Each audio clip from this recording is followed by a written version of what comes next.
আজিৰ ভিডিঅ'ত আমি দশম শ্ৰেণী গণিতৰ চেপ্টাৰ 11 অৰ্থাৎ অংকন এই অধ্যায়টোৰ পৰা এক্সাৰসাইজ 11.1ত থকা কুৱেশ্যন নম্বৰ 1, 2, 3ৰ সমাধান কৰিম আৰু ৰৈ যোৱা কুৱেশ্যনবোৰ আমি নেক্সট ভিডিঅ'ত আলোচনা কৰিম।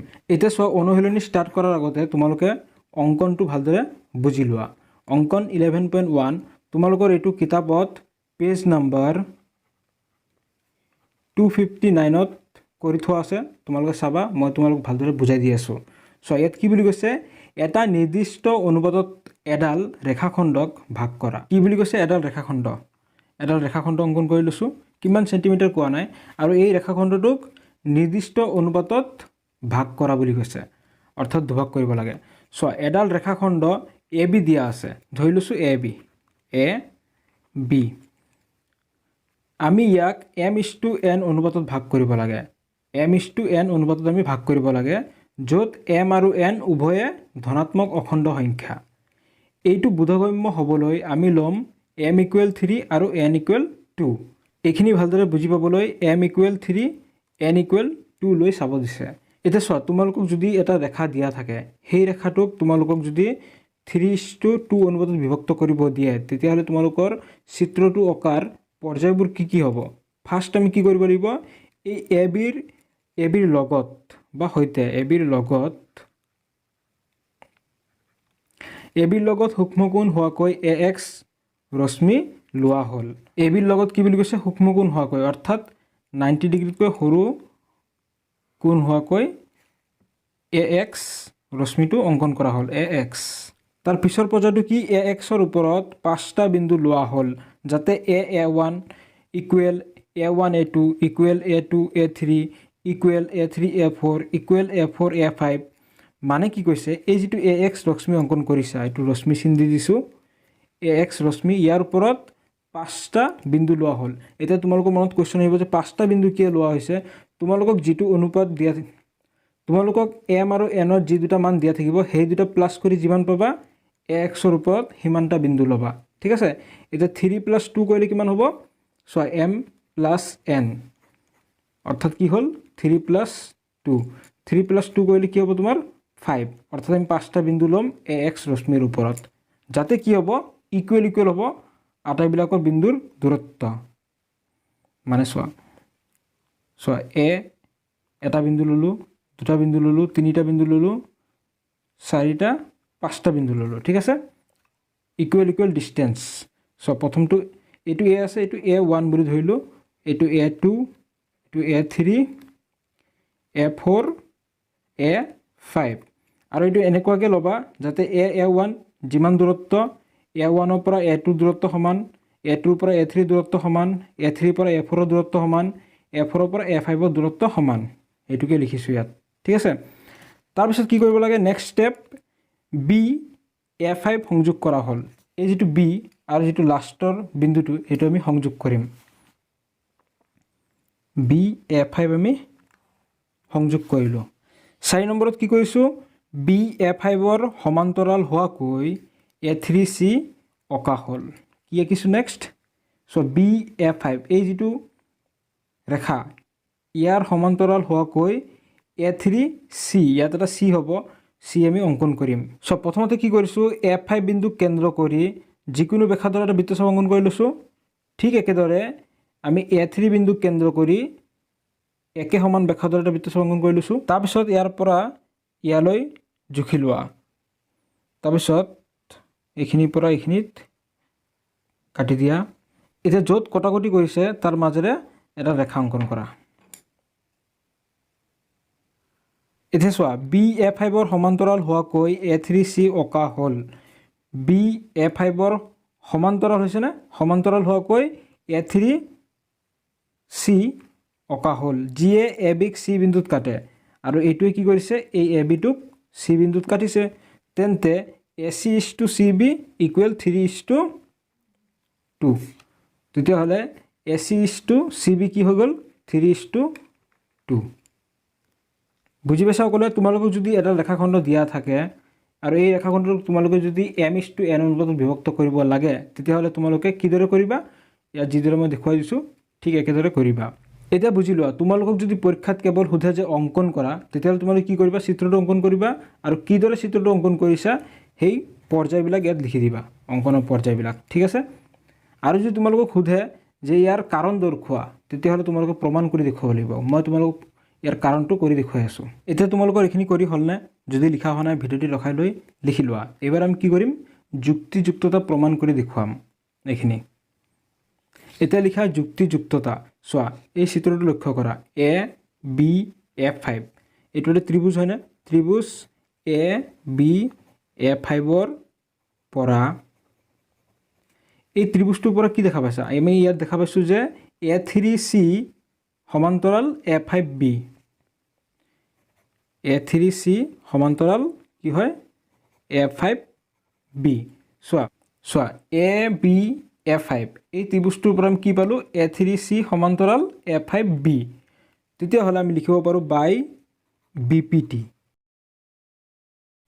এতিয়া চোৱা, তোমালোকে চেপ্টাৰ 6ত পাই আহিছা যে থেলছ উপপাদ্য মতে এটা ত্ৰিভুজৰ যিকোনো দুটা বাহুৰ যদি দুটা বিন্দুত কটাকটি কৰে আৰু এই যিটো ৰেখা, এই ৰেখাটো যদি তৃতীয় বাহুটোৰ সমান্তৰাল হয়, তেতিয়াহ'লে এই বাহু দুটা কি হয়, সমান অনুপাতত বিভক্ত হয়।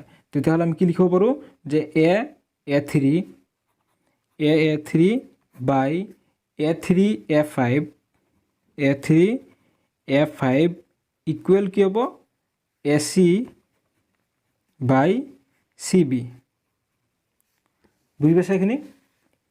তাৰপিছত চোৱা, অংকন মতে কি পাইছা যে A3লৈকে কিমান আছিল, 1 2 3। A3 বাই A3F5 ইকুৱেল এইখিনিলৈকে কিমান পাইছিলোঁ আমি, 3, আৰু এইখিনিৰ পৰা এইখিনিলৈকে কিমান, 1 2। তেতিয়াহ'লে A3 বাই A3F5 ইয়াৰ অনুপাতটো কি পালোঁ আমি, 3/2। এতিয়া চোৱা, A3 বাই A3F5 ইকুৱেল কি হয়, AC বাই CB। তেতিয়াহ'লে তুমি কি লিখিব পাৰা, এতেকে AC বাই CB ইকুৱেল 3/2 লিখিব পাৰা, কাৰণ এইটো আৰু এইটো কি হয়, ইকুৱেল। আমি এইটোৱে প্ৰমাণ কৰি দেখুৱাব লাগে। অৰ্থাৎ এনেকৈ লিখিব পাৰা যে ইমপ্লাইজ AC/CB ইকুৱেল 3/2। বুজি পালা? ইয়াত চোৱা, আমি অংকনৰ পৰ্যায়ত কি পাইছিলোঁ, AC/CB ইকুৱেল 3/2। গতিকে আমি প্ৰমাণ কৰি দেখুৱালোঁ যে AC/CB ইকুৱেল 3/2। লিখি লোৱা।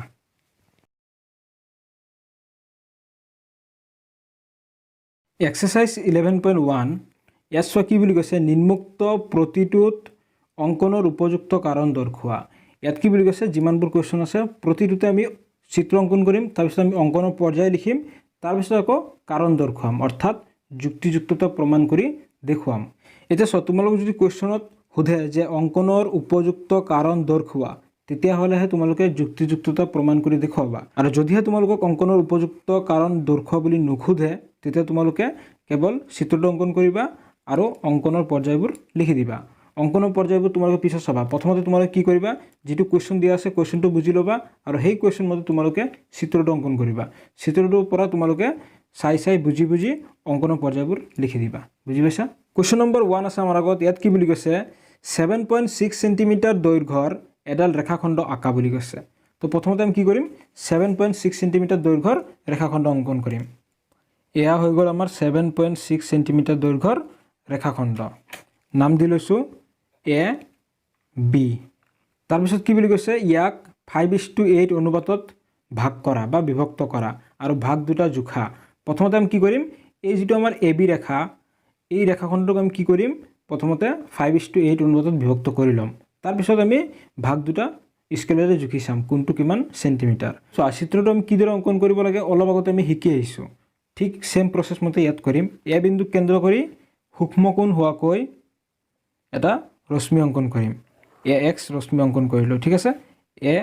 AX নাম দি দিলোঁ।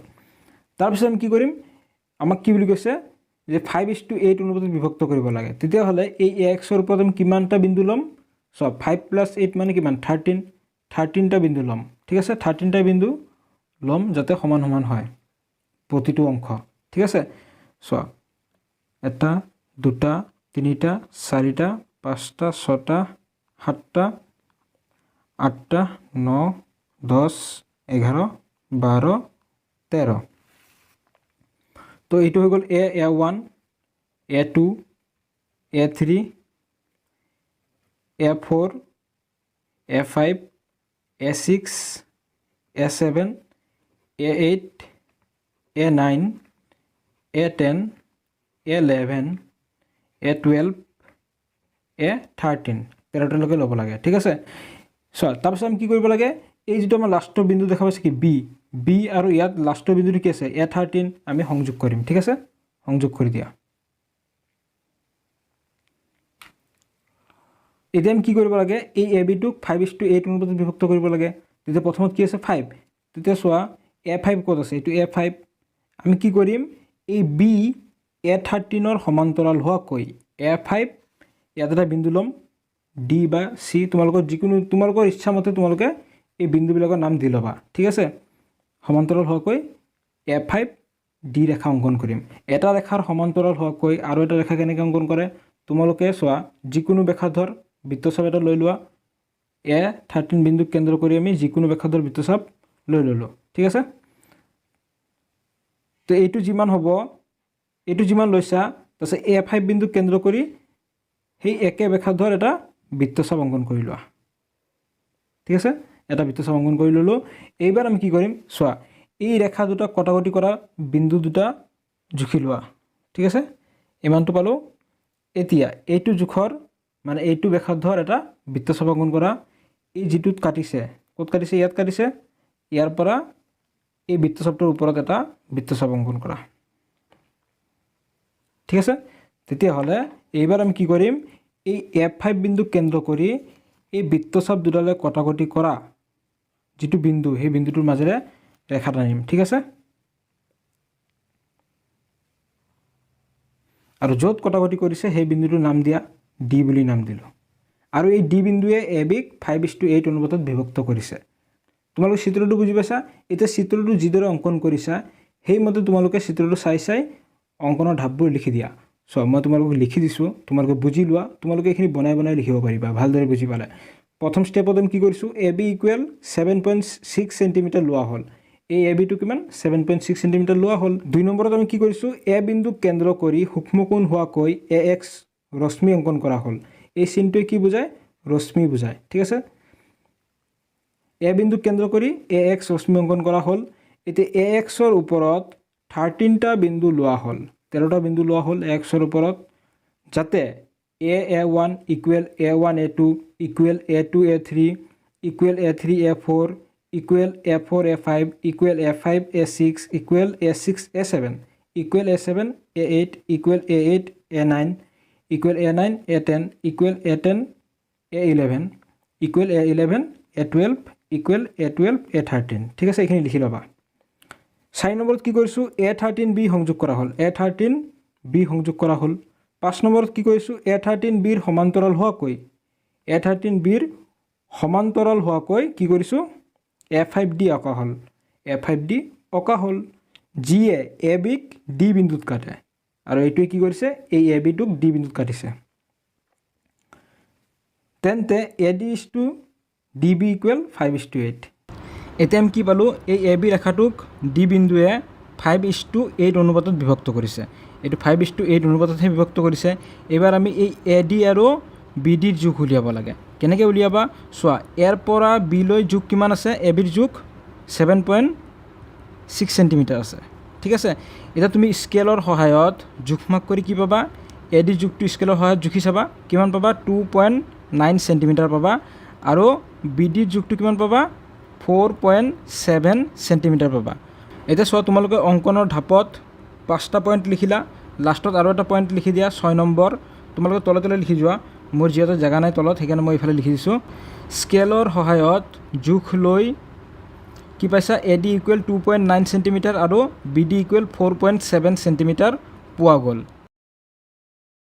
গতিকে আমি চিত্ৰ অংকন কৰিলো অংকনৰ ধাপবোৰ লিখিলো এইবাৰ আমি কি কৰিম ইয়াৰ কাৰণ দৰ্শাম অৰ্থাৎ যুক্তিযুক্ততা প্ৰমাণ কৰি দেখুৱাম তোমালোকে এখিনি লিখি লোৱা যদি লিখা হোৱা নাই ভিডিওটি ৰখাই লৈ লিখি লোৱা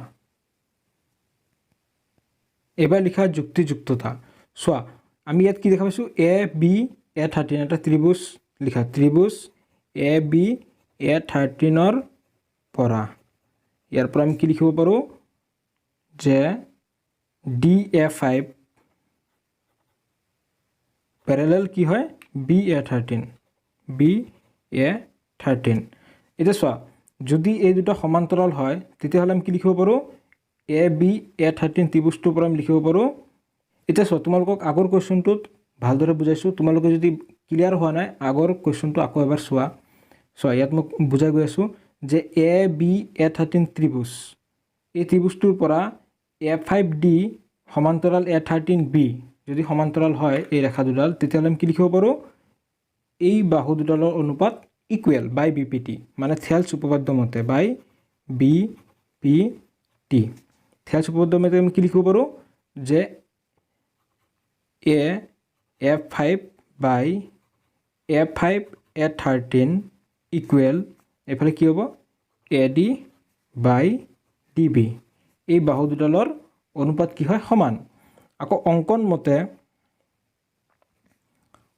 মতে কি লিখিব পাৰা চোৱা আমি যেটো অঙ্কন কৰিলো এই অঙ্কন মতে চোৱা ইয়াৰ পৰা এইখিনিলৈকে কিমান 5 তাৰমানে আমি A5 বাই A5 A13 ইকুৱেল কি লিখিব পাৰা A5 এইখিনিলৈকে কিমান 5 আৰু ইয়াৰ পৰা এইখিনিলৈকে কিমান সো 1 2 3 4 5 6 7 8 অর্থাৎ ইয়াৰ অনুপাত তুমি কি পালো 5/8 এটাকে তুমি লিখিব পাৰা যে AD বাই DB ইকুৱেল 5/8 কাৰণ চোৱা এইটো আৰু এইটো একেই তেতিয়াহ'লে ইহঁতৰ অনুপাত কিটা কি হ'ব সেম হ'ব অৰ্থাৎ AD DB ইকুৱেল কি পাইছা 5:8 হৈ গ'ল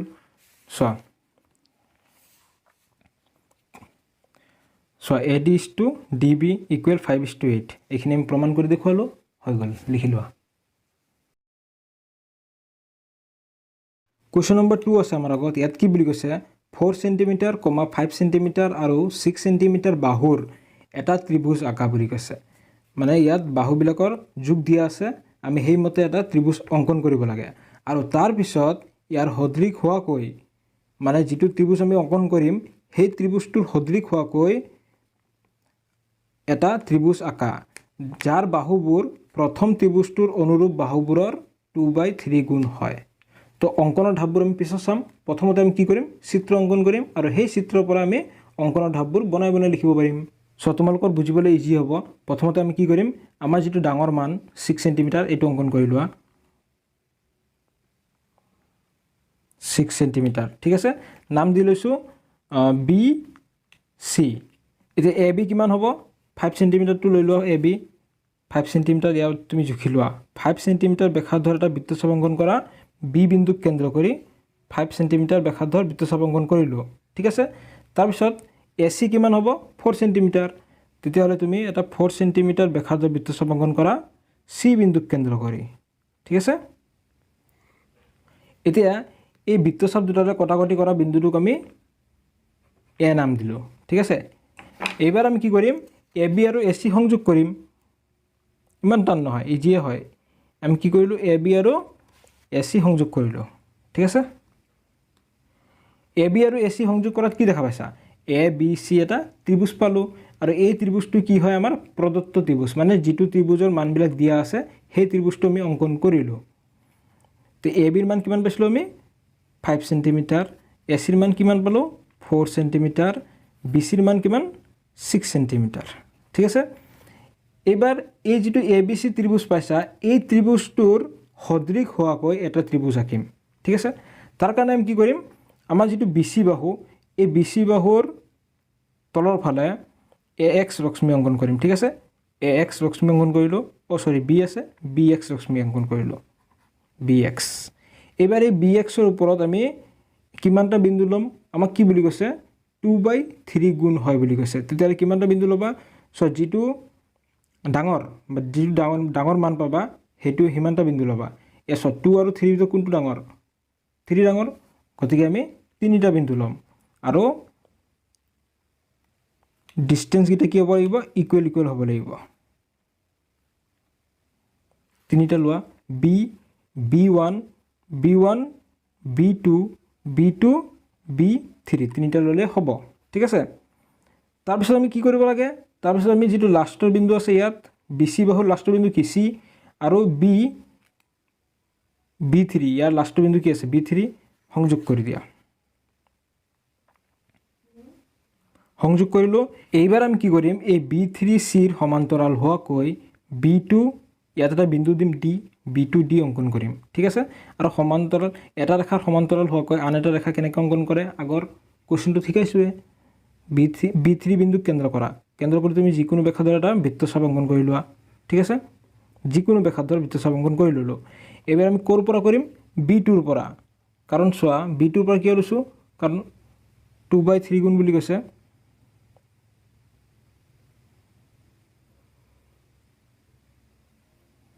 B2 বিন্দুক কেন্দ্ৰ কৰি একে ব্যাসাৰ্ধৰ আমি এটা বৃত্তচাপ অংকন কৰিলোঁ।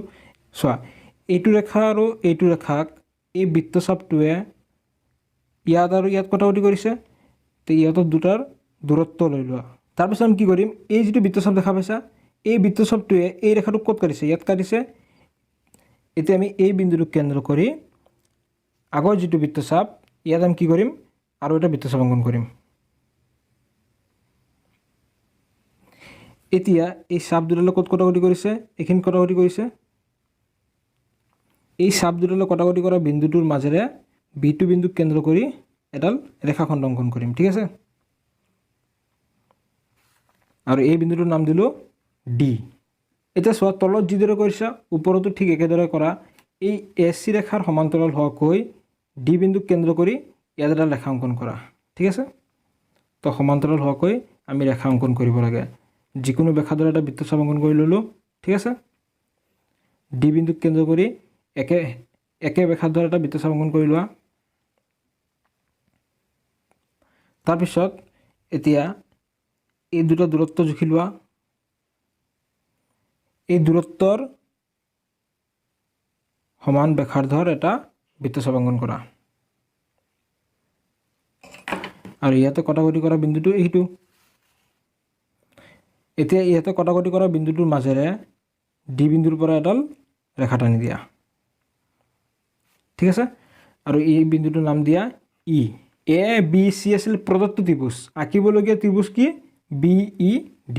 চিত্ৰটো বুজি পাইছা, এবাৰ অংকনৰ ঢাপকেইটা লিখি লোৱা, বা তোমালোকে এই চিত্ৰটোৰ পৰা বনাই বনাইও লিখিব পাৰিবা চিত্ৰটো বুজি পালে। এতিয়া তোমালোকে অংকনৰ ঢাপকেইটা ভালদৰে বুজি লোৱা। চ' 1 নম্বৰত আমি কি কৰিলোঁ, যে BC = 6 সেণ্টিমিটাৰ লোৱা হ'ল। তাৰপিছত আমি কি কৰিছোঁ, 2 নম্বৰত B আৰু C বিন্দুক কেন্দ্ৰ কৰি ক্ৰমে 5 সেণ্টিমিটাৰ আৰু 4 সেণ্টিমিটাৰ ব্যাসাৰ্ধৰ BCৰ ওপৰৰ ফালে দুটা বৃত্তচাপ অংকন কৰা হ'ল। ইহঁতে কটাকটি কৰা বিন্দুক এৰে চিহ্নিত কৰা হ'ল। চোৱা B বিন্দুক কেন্দ্ৰ কৰি 5 সেণ্টিমিটাৰ এটা ব্যাসাৰ্ধৰ বৃত্তচাপ অংকন কৰিলোঁ। C বিন্দুক কেন্দ্ৰ কৰি 4 সেণ্টিমিটাৰ ব্যাসাৰ্ধৰ এটা বৃত্তচাপ অংকন কৰিলোঁ।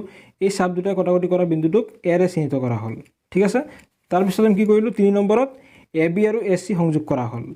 এতেকে ত্ৰিভুজ ABয়ে নিৰ্ণয় ত্ৰিভুজ, মানে চোৱা AB আৰু AC সংযোগ কৰিলোঁ, তেতিয়াহ'লে আমি ABC ত্ৰিভুজ পালোঁ। আৰু এই ত্ৰিভুজটো কি হয়, আমাৰ প্ৰদত্ত ত্ৰিভুজ, মানে আমাক যিটো ত্ৰিভুজ আঁকিব কৈছিল। ঠিক আছে, তাৰপিছত কি কৈছে, যে ইয়াৰ সদৃশ হোৱাকৈ এটা ত্ৰিভুজ আঁকিব লাগে। এই যিটো ABC ত্ৰিভুজ, ইয়াৰ সদৃশ হোৱাকৈ আমি এটা ত্ৰিভুজ আঁকিব লাগে। তাৰ কাৰণে আমি কি কৰিছোঁ, যে 5 নম্বৰত চোৱা BX ৰশ্মিৰ ওপৰত 3টা বিন্দু লোৱা হ'ল, যাতে B1, B1, B2, B2, B3। ঠিক আছে, তাৰপিছত কি কৰিলোঁ, B3C সংযোগ কৰা হ'ল। এতিয়া চোৱা B3Cৰ সমান্তৰাল হোৱাকৈ B2D অঁকা হ'ল। B3Cৰ সমান্তৰাল হোৱাকৈ B2D অঁকা হ'ল।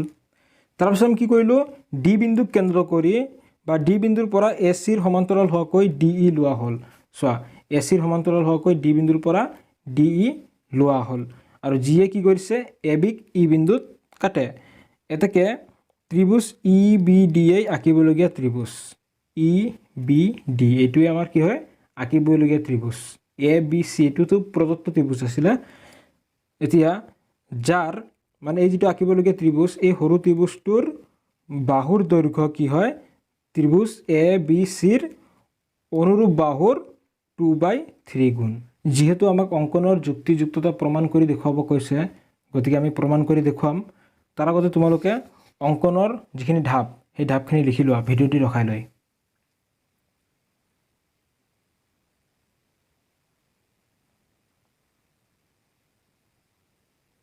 এতিয়া আমি যুক্তিযুক্ততা প্ৰমাণ কৰি দেখুৱাম।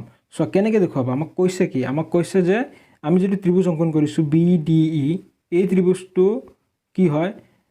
ABCৰ অনুৰূপ বাহুবিলাকৰ কি হয়? 2/3 গুণ হয়। অৰ্থাৎ চোৱা, এই BD/BC equal BE/BA equal DE/AC কি হয়? 2/3 গুণ আমি দেখুৱাব লাগে। ঠিক আছে, আমি এইটো প্ৰমাণ কৰি দেখুৱাব লাগে। কেনেকৈ দেখুৱাবা? চোৱা, লিখা ত্ৰিভুজ BED and ত্ৰিভুজ BACৰ পৰা, এই দুটা ত্ৰিভুজৰ পৰা BED আৰু BAC এই দুটা ত্ৰিভুজৰ পৰা তুমি কি লিখিব পাৰা? যে angle BDE equal angle BCA। চ' BDE এই কোণটো আৰু BCA এই কোণটো ইকুৱেল। কিয় হ'ল? কাৰণ আমি জানো যে DE টো ACৰ সমান্তৰাল। এই দুটা কি হয়? সমান্তৰাল। তেতিয়াহ'লে এই কোণ দুটা কি হ'ব? ইকুৱেল। তাৰপিছত আমি আকৌ লিখিব পাৰোঁ angle EBD equal angle ABC। এইটো কি হয়? সাধাৰণ কোণ। সাধাৰণ কোণ। চোৱা, EBD এই ত্ৰিভুজটোতো আছে এই কোণটো, ABC এই ত্ৰিভুজটোতো এই কোণটো আছে, অৰ্থাৎ সাধাৰণ কোণ। তেতিয়াহ'লে লিখিব পাৰা যে এতেকে ত্ৰিভুজ BED সদৃশ ত্ৰিভুজ BAC। এই ত্ৰিভুজ দুটা সদৃশ কি চৰ্ত মতে? এংগেল চৰ্ত। এংগেল চৰ্ত মতে ত্ৰিভুজ দুটা কি হয়? সদৃশ। যিহেতু ত্ৰিভুজ দুটা সদৃশ, আমি জানো যে দুটা ত্ৰিভুজ সদৃশ হ'লে কি হয়? ইহঁতৰ অনুৰূপ বাহুবিলাকৰ অনুপাত কি হয়? সমান। অৰ্থাৎ চোৱা, BED এই ত্ৰিভুজৰ পৰা তুমি যদি BD বাহু লোৱা, BD, তেতিয়াহ'লে ইয়াৰ অনুৰূপ বাহু কি হ'ব? ABC ত্ৰিভুজৰ পৰা BC ইকুৱেল। এতিয়া তুমি যদি সৰু ত্ৰিভুজটোৰ পৰা BE বাহু লোৱা, BE, ইয়াৰ অনুৰূপ বাহু কি হ'ব? ডাঙৰ ত্ৰিভুজটোৰ পৰা BA ইকুৱেল। সৰু ত্ৰিভুজটোৰ পৰা যদি তুমি DE লোৱা, DE, তেতিয়াহ'লে ডাঙৰ ত্ৰিভুজটোৰ পৰা কি হ'ব? CA বা AC একে কথা। ঠিক আছে, এইটো 1 নম্বৰ ইকুৱেশ্যন দিয়া। এতিয়া আমি ইহঁতৰ অনুপাতটো কি দেখুৱাব লাগে? 2/3 দেখুৱাব লাগে। এইবাৰ চোৱা, ত্ৰিভুজ B, এইবাৰ তলৰ ফালে কৰিম, তলৰ ফালে। ঠিক আছে, ওপৰ ফালে যেনেকৈ কৰিছা তলৰ ফালেও কৰা একেদৰে। B2D B2D and ত্ৰিভুজ B3C B3Cৰ পৰা আমি দেখুৱাব পাৰোঁ যে angle B2D equal angle B3C। কিয়? কাৰণ চোৱা, B2D পেৰেলেল B3C। হ'বনে? চোৱা, যিহেতু এই ৰেখা দুডাল সমান্তৰাল, তেতিয়াহ'লে এই কোণটো আৰু এই কোণটো কি হয়? Equal. Angle B2BD equal angle B3BC। চোৱা, B2BD এই সৰু ত্ৰিভুজটোতো এই কোণটো আছে, B3BC এই ডাঙৰ ত্ৰিভুজটোতো এই কোণটো আছে, অৰ্থাৎ এইটো কি হয়? সাধাৰণ কোণ। এইখিনিলৈকে তোমালোকে বুজি পাইছা? তেতিয়াহ'লে এই ত্ৰিভুজ দুটা কি হ'ব? সদৃশ হ'ব। এতেকে ত্ৰিভুজ B2D সদৃশ ত্ৰিভুজ B3C। কিয় হ'ল? চোৱা, এংগেল চৰ্ত মতে। যিহেতু ত্ৰিভুজ দুটা সদৃশ, তেতিয়া আমি কি লিখিব পাৰোঁ? ত্ৰিভুজ দুটা সদৃশ হ'লে আমি লিখিব পাৰোঁ ইহঁতৰ অনুৰূপ বাহুবিলাকৰ অনুপাত ইকুৱেল। চোৱা, B2 বাই B3। চোৱা, সৰু ত্ৰিভুজটোৰ পৰা যদি তুমি B2 লোৱা, তেতিয়াহ'লে ডাঙৰ ত্ৰিভুজটোৰ পৰা কি হ'ব? B3 equal. সৰু ত্ৰিভুজটোৰ পৰা যদি BD লোৱা, BD, ডাঙৰ ত্ৰিভুজটোৰ বাহু কি আহিব অনুৰূপ বাহু BC ইকুৱেল ইয়াৰ অনুপাত কি পাবা সো BB2 হলে কিমান হ'ব 1 2 BB3 হলে কিমান হ'ব 1 2 3 এটো হৈ গ'ল আমাৰ 2 নম্বৰ ইকুৱেশ্যন লিখা নাও ইকুৱেশ্যন নম্বৰ 1 and 2 implies কি পাইছা আমি লিখিব পাৰো যে BD by BC equal BE by BA equal DE by AC equal 2/3 হৈ গ'ল এইখিনি আমি প্ৰমাণ কৰি দেখুৱাব লাগে সো 1 নম্বৰ ইকুৱেশ্যন আৰু 2 নম্বৰ ইকুৱেশ্যনৰ পৰা কি পাইছা সো BB2 by BB3 এইখিনিৰ অনুপাত কিমান 2/3 আৰু এইটো ইকুৱেল BD by BC ইয়াৰ অনুপাতটো কি পালো 2/3 এটা সব BD by BC ইকুৱেল কি হয় BE by BA আকৌ BE by BA মানে DE by AC এগিটা কি হয় ইকুৱেল আৰু ইয়াৰ মানটো কি হয় 2/3 তেতিয়াহলে আটাইবিলাকৰ মান কিমান হ'ব 2/3 হৈ গ'ল লিখি লোৱা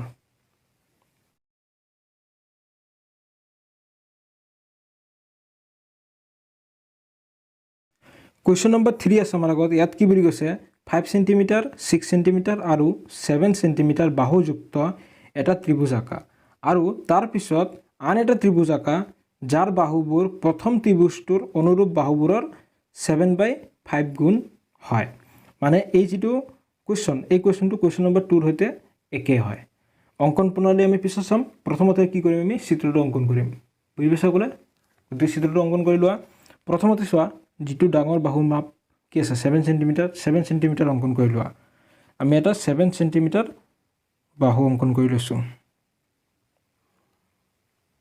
7 cm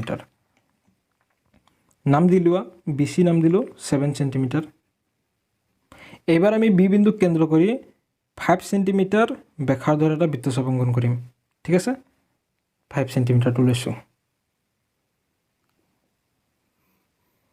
তাৰ পিছত আমি কি কৰিম এই C বিন্দু কেন্দ্ৰ কৰি কিমান আছে 6 cm ব্যাসাৰ্ধৰ এটা বৃত্তচাপ অঙ্কন কৰি লৈছো BC ৰ ওপৰ ফালে এতিয়া এই ৰেখা দুডালে কটাকটি কৰা বিন্দুটোক আমি এৰে চিহ্নিত কৰিলো এবাৰ আমি কি কৰিম AB আৰু AC সংযোগ কৰিম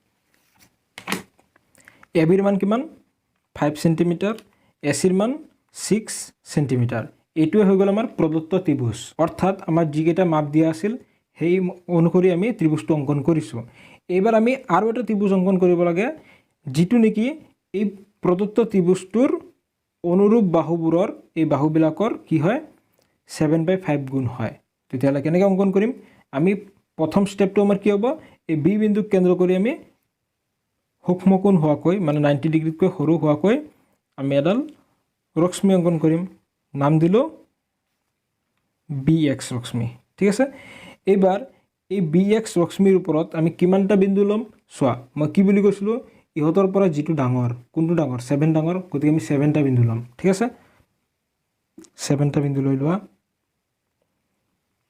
1 2 3 4 5 6 7 B1 B2 B3 B4 B5 B6 B7 তাৰ পিছত কি হ'ব আমি এই C বিন্দুৰ লগত ইহতৰ সংযোগ কৰিম এটা কোনটো বিন্দুৰ লগত সংযোগ কৰিবা কনফিউজ হৈ আছে ওপৰত আছে 7 তলত আছে 5 মনত ৰাখিবা তলত যেটো থাকে সেই বিন্দুটোৰ পৰা সংযোগ কৰিবা তলত কি আছে 5 5 নম্বৰ বিন্দুটো ক'ত আছে এইটো B5 এই বিন্দুটোৰ লগত সংযোগ কৰিবা মনত ৰাখিবা আগতে কি আছিল তলত কিমান আছিল 3 আছিল আমি 3 নম্বৰ বিন্দুৰ পৰা সংযোগ কৰিছিলো এবাৰ তলত কি আছে 5 তেতিয়ালে আমি 5 ৰ পৰা সংযোগ কৰিম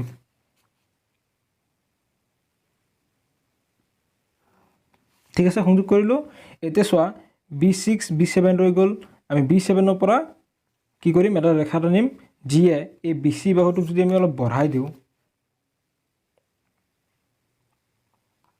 তেতিয়া হলে এই ৰেখাটোত কোনোবা এটা বিন্দুত কাটিব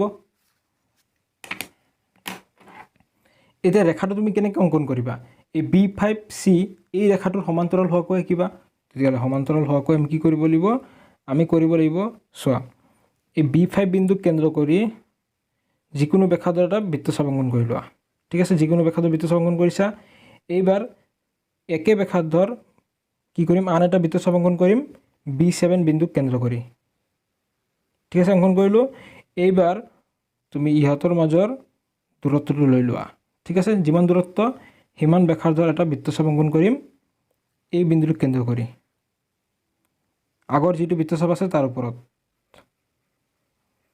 কত কটাকটি কৰিছে এইখিনিত এতিয়া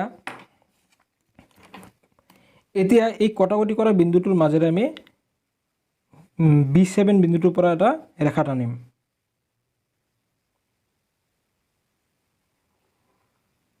আৰু এই ৰেখাটোৱে এই BC বাহুক যেতিয়া আমি বঢ়াই দিছোঁ ক'ত কাটিছে এটা বিন্দুত কাটিছে নাম দিলোঁ C ডেশ দিলোঁ এইটো যেহেতু C আছিল এইটো C ডেশ দি থলোঁ এইবাৰ আমি কি কৰিম এই AC বাহুৰ সমান্তৰাল হোৱাকৈ C ডেশ বিন্দুক কেন্দ্ৰ কৰি এডাল ৰেখা অংকন কৰিম তো সমান্তৰাল হোৱাকৈ আঁকিব লাগে গতিকে C বিন্দুক কেন্দ্ৰ কৰি যিকোনো ব্যাসাৰ্ধৰ বৃত্তচাপ অংকন কৰি লোৱা তাৰপিছত C ডেশ বিন্দুক কেন্দ্ৰ কৰি সেই একে ব্যাসাৰ্ধৰ এটা বৃত্তচাপ অংকন কৰি লোৱা ঠিক আছে তাৰপিছত এতিয়া ইহঁতৰ মাজত দূৰত্ব জুখি লোৱা বাস এনেকৈ অংকন কৰি দিয়া বাস এনেকৈ অংকন কৰি দিয়া তাৰপিছত এবাৰ কি কৰিব লাগিব আমি BAটোক অলপ বঢ়াই দিব লাগিব ঠিক আছে যাতে এই ৰেখাটোৱে কাটিব পাৰে সো এতিয়া এই বৃত্তচাপ দুডালে কটাকটি কৰা যিটো বিন্দু এই বিন্দুটোৰ মাজেৰে C ডেশ বিন্দুক কেন্দ্ৰ কৰি এডাল ৰেখা অংকন কৰিম ঠিক আছে আৰু এই ৰেখাটো কি হয় ACৰ সমান্তৰাল হ'ল আৰু এই বিন্দুটোক আমি নাম দিম এইটো যেহেতু A আছে ইয়াত আমি A ডেশ দিলোঁ তেতিয়াহ'লে চোৱা আমাৰ প্ৰদত্ত ত্ৰিভুজ কি আছিল ABC তেতিয়াহ'লে আমাৰ আঁকিবলগীয়া ত্ৰিভুজটো কি হৈ গ'ল A ডেশ B C ডেশ হৈ গ'ল চিত্ৰটো বুজি পাইছা এবাৰ আমি চিত্ৰটো যিদৰে অংকন কৰিছোঁ মই তোমালোক কৈ অংকন কৰিছোঁ নহয় সেইমতে তোমালোকে অংকন প্ৰণালী লিখি দিয়া মই তোমালোকক ইয়াত অংকন প্ৰণালী লিখি দিছোঁ তোমালোকে চাই লোৱা সো এক নম্বৰত কি কৰিছোঁ আমি BC = 7 সেন্টিমিটাৰ লোৱা হ'ল সো BC কি কৰিছোঁ 7 সেন্টিমিটাৰ লোৱা হ'ল B আৰু C বিন্দুক কেন্দ্ৰ কৰি ক্ৰমে 5 সেন্টিমিটাৰ আৰু 6 সেন্টিমিটাৰ ব্যাসাৰ্ধযুক্ত দুটা বৃত্তচাপ অংকন কৰা হ'ল ইহঁতে ছেদ কৰা বিন্দুটো A ৰে চিহ্নিত কৰা হ'ল সো B আৰু C বিন্দুক কেন্দ্ৰ কৰি ক্ৰমে কি কৰিছোঁ B বিন্দুক কেন্দ্ৰ কৰি 5 সেন্টিমিটাৰ ব্যাসাৰ্ধৰ বৃত্তচাপ অংকন কৰিছোঁ আৰু C বিন্দুক কেন্দ্ৰ কৰি 6 সেন্টিমিটাৰ ব্যাসাৰ্ধৰ বৃত্তচাপ অংকন কৰিছোঁ আৰু এই বৃত্তচাপ দুডালে কটাকটি কৰা বিন্দুটোক আমি A ৰে চিহ্নিত কৰিছোঁ ঠিক আছে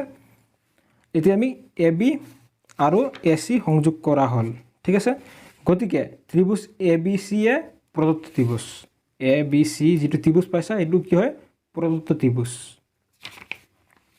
তাৰ পিছত আমি আন এটা ত্ৰিভুজ অংকন কৰিব লাগে তাৰ কাৰণে আমি কি কৰিছোঁ B বিন্দুক কেন্দ্ৰ কৰি BCৰ তলৰ ফালে সূক্ষ্মকোণ হোৱাকৈ BX ৰশ্মি অংকন কৰা হ'ল ঠিক আছে এইটো সব বুজি লোৱা BCৰ হৈতে সূক্ষ্মকোণ হোৱাকৈ BX ৰশ্মি অংকন কৰা হ'ল BXৰ ওপৰত 7টা বিন্দু লোৱা হ'ল যাতে B1 = B1 B2 = B2 B3 = B3 B4 = B4 B5 = B5 B6 = B6 B7 এইখিনিটো তোমালোকে বুজি পাইছা তাৰপিছত চোৱা B5C সংযোগ কৰা হ'ল B5Cৰ সমান্তৰাল হোৱাকৈ B7C ডেশ অকা হ'ল যিয়ে বৰ্ধিত B6 চিত কাটে কি কৰিছোঁ B5C সংযোগ কৰা হ'ল ঠিক আছে B5Cৰ সমান্তৰাল হোৱাকৈ B7C ডেশ অংকন কৰা হ'ল যিয়ে B6 বৰ্ধিত অংশত C ডেশত কাটে ঠিক আছে একেদৰে C ডেশক কেন্দ্ৰ কৰি ACৰ সমান্তৰাল হোৱাকৈ C ডেশ A ডেশ অকা হ'ল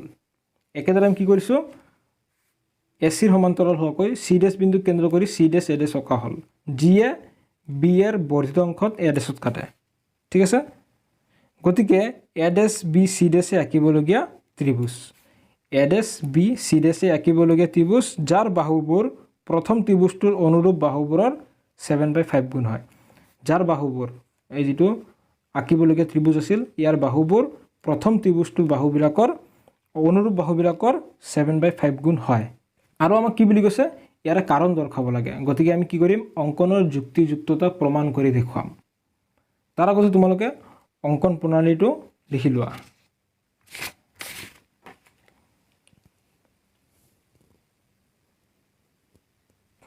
হৈ গ'ল তোমালোকৰ এইখিনি লিখা যদিহে লিখা হোৱা নাই ভিডিঅ'টি ৰখাই লৈ লিখি লোৱা এইবাৰ আমি যুক্তিযুক্ততা প্ৰমাণ কৰি দেখুৱাম মানে বুজি লোৱা আমি প্ৰমাণ কি কৰিব লাগে সো আমাৰ প্ৰদত্ত ত্ৰিভুজ কি আছে এ বি চি আমি যেটো অংকন কৰিবলগীয়া ত্ৰিভুজ আছিল এ ডেশ বি চি ডেশ আমি যদি ডাঙৰ ত্ৰিভুজটোৰ পৰা যদি আমি বি চি ডেশ বাহু লওঁ ইয়াৰে অনুৰূপ বাহু কি হ'ব সৰু ত্ৰিভুজটোৰ পৰা বি চি হ'ব বি চি ডেশ বাই বি চি আকৌ যদি ইফালে বি এ ডেশ লওঁ ইয়াৰে অনুৰূপ বাহু কি হ'ব এ বি বা বি এ আকৌ যদি চি ডেশ এ ডেশ লওঁ তেতিয়াহ'লে ইয়াৰে অনুৰূপ বাহু কি হ'ব চি এ ইকুৱেল অনুপাতটো কি হ'ব লাগে 7/5 তেতিয়াহ'লে আমি এইখিনি প্ৰমাণ কৰি দেখুৱাব লাগে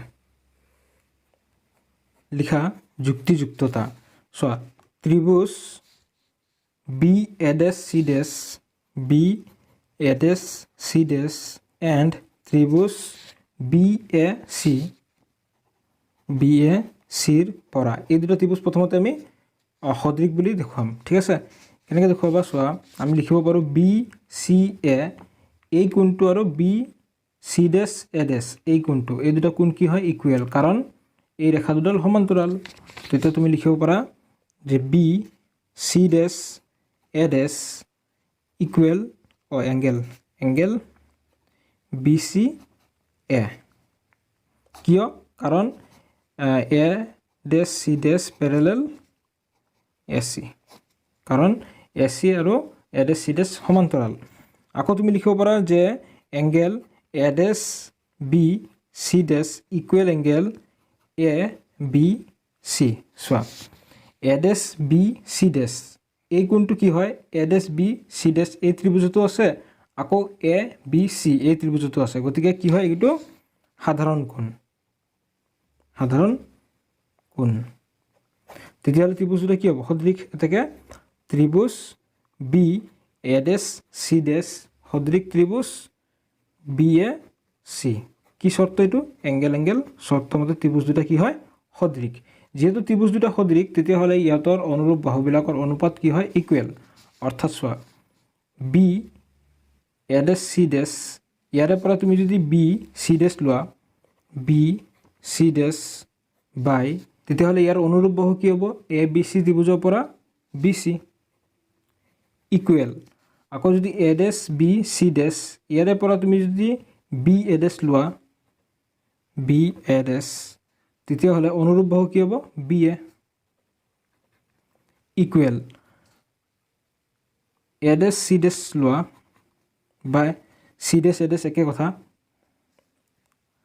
বাই কি হ'ব এ চি তো এইটো ইকুৱেশ্যন নম্বৰ 1 ইয়াত বুজি লোৱা আমি এ ডেশ বি চি ডেশ সদৃশ ত্ৰিভুজ এ বি চি যেনেকৈ দেখুৱালোঁ ঠিক একেদৰে আমি তলৰফালে চোৱা তলৰফালে যি দুটা ত্ৰিভুজ আছে চি ডেশ বি বি 7 সদৃশ ত্ৰিভুজ কি হ'ব চি বি বি 5 হ'ব ঠিক আছে তেতিয়াহ'লে তুমি সেইটোক আকৌ বাৰে বাৰে কৰি দেখুৱাব দৰকাৰ নাই একেদৰে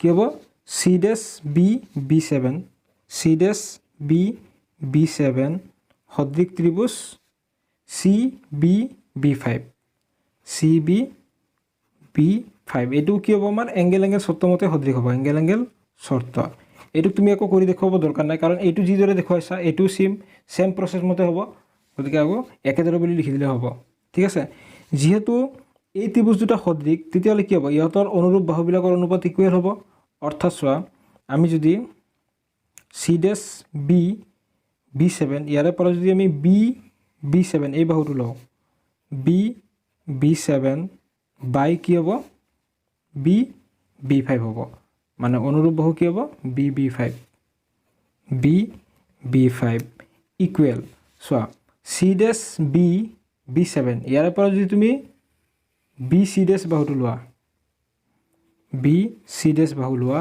তেতিয়াহ'লে অনুৰূপ বাহু চি বি বি 5 এই ত্ৰিভুজৰ পৰা কি আহিব বি চি ইকুৱেল কি পাইছা চোৱা বি বি 7 এইখিনিৰ মান কিমান 7 বি বি 5 এইখিনিৰ মান কিমান 5 এইটোক দিয়া ইকুৱেশ্যন নম্বৰ 2 নাও equation number 1 and equation number 2 implies 1 number আৰু 2 নম্বৰৰ পৰা কি পাইছা চোৱা b7 বাই b5 ইয়াৰে অনুপাতটো কি আছে 7/5 সো bc ডেশ বাই bc ইয়াৰে অনুপাত কি পাইছা 7/5 তেতিয়া এইটো আৰু এইখিনি সব একেই তেতিয়াহ'লে ইয়াতৰ অনুপাত কি হ'ব 7/5 তেতিয়াহ'লে আমি লিখিব পাৰোঁ bc ডেশ বাই bc ইকুৱেল ba ডেশ বাই ba ইকুৱেল a ডেশ c ডেশ বাই ac ইকুৱেল 7/5 হৈ গ'ল আমি এইখিনি প্ৰমাণ কৰি দেখুৱাব লাগে বুজি পাইছা সকলে